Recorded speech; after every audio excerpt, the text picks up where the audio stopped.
hakareti kınamak ve tepkilerimizi göstermek için burada bulunmaktayız.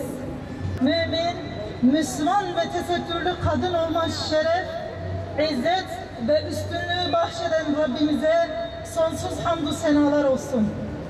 Bize bu izzeti veren Rabbimiz, Kur'an-ı Kerim, Ahzab suresi 59. ayet-i kerimesinde mealen şöyle buyurmaktadır. Ey peygamber! Hanımlarına, kızlarına ve müminlerin kadınlarına hep söyle de cilbaplarından, dış elbiselerinden üzerlerini sımsıkı örtsünler. Bu onların tanınmalarına, tanınıp da eziyet edilmemelerine en elverişli olandır. Bununla beraber Allah çok bağışlayıcıdır, çok merhamet edicidir.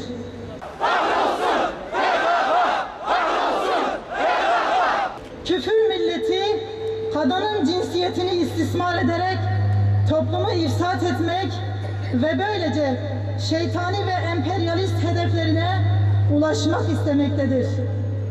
Tarihe baktığımızda insanlığa değer olarak verecek bir şeyleri olmayan, ancak bir şekilde insanları idare etmek isteyen cahili ve seküler yapılar kadını aşağılamış, zevkleri için bir meta olarak görmüş, hatta kızlarını toplumda bir aşağılanma sebebi olarak gördüğünden diri diri toprağa gömecek kadar barbarlaşmış ve insanlıktan çıkmıştır.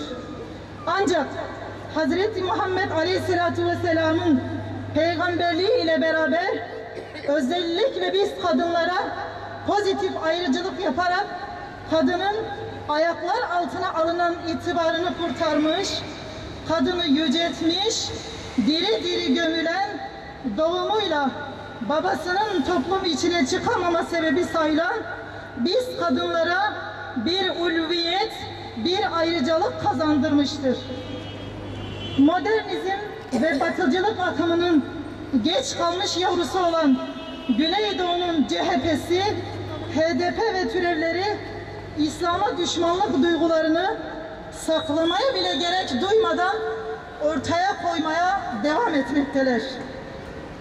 Kadın haklarını ve özgürlüğünü her fırsatta dile getiren ve bu mel'un güruhun Van'da mitingden dönen tesettürlü bayanlara saldırıp linç etmeye kalkışmaları, Lice'de sırf babasını korumak isteyen Müslüman bir bayanı uzun namlulu silahlarla taramak istemesi halen Müslüman kamuoyunun hafızasında yerini korumaktadır.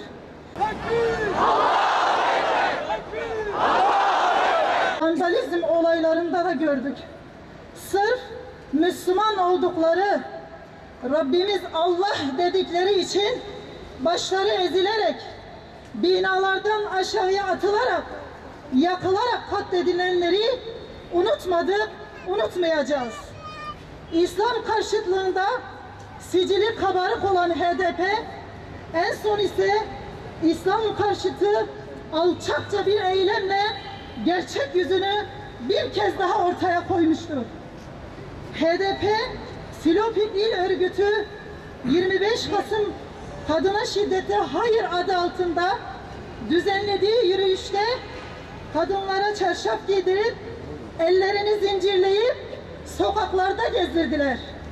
Yüzlerce yıldır Müslüman kadınların en önemli örtüsü konumundaki çarşafı köleliğin sembolü olarak gösterdiler. Dünya küfür sisteminin piyonu ve maşası olan PKK-HDP bazı Kürt kadınını Kürt erkeğinin eliyle vuruyor, hayasızlaştırıyor.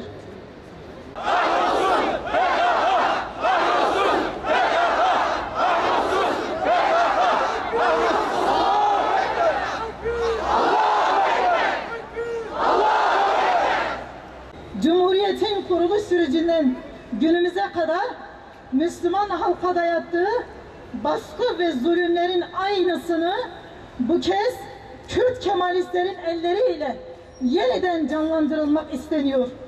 Bu yapılanların işgalci Fransız askerlerinin Antep'te Şehit Kamil'in çarşaflı annesinin peçesini açmaya yönelik yaptığı saldırıdan aşağı bir yanı yoktur. Bugün tesettüre bürünmüş, İslam'ın bütün erdemleriyle donanmış bayanlarımız, İslam ümmetini oluşturan binanın en muazzam ve en muhteşem sütunlarıdır. Tesettüre ve çarşafa bürünen kadınlar bu yönleriyle küfür ve nifak odaklarının da büyük korkusudurlar.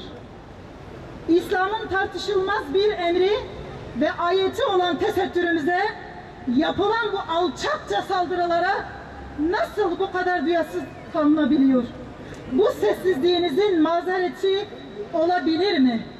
Rabbinize bunun hesabını nasıl vereceksiniz?